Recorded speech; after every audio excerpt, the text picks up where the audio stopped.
Right now, the biggest force shaping fashion isn't a trend cycle or a runway moment. It's economics. Gen Z is coming of age during record high housing costs, student debt, and persistent inflation. And that financial pressure is quietly reshaping how this generation consumes fashion. Welcome to the era of quiet consumerism.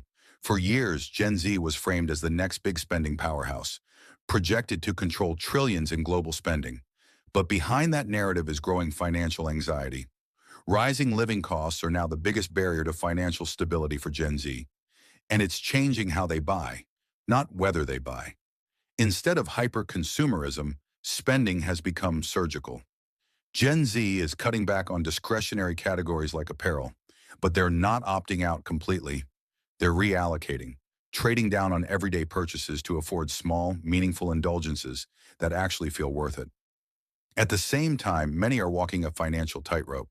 Spending is often outpacing savings, driven by the pressure to maintain relevance while navigating an expensive world. And this is where the style shift becomes visible. Secondhand is no longer niche, it's the default. Vintage, thrift, and re-commerce aren't just about saving money, they're about curating individuality. Affordability now outranks trendiness. Uniqueness matters more than logos. That's also why dupes are thriving.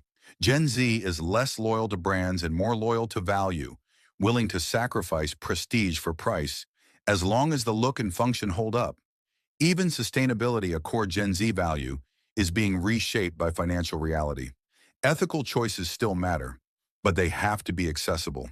This isn't mindless spending, it's economic activism. By choosing secondhand dupes and intentional purchases, Gen Z is rejecting high-cost, high-waste fashion cycles. And the takeaway is simple. The most current fashion trend right now isn't a color or a silhouette. It's financial savvy.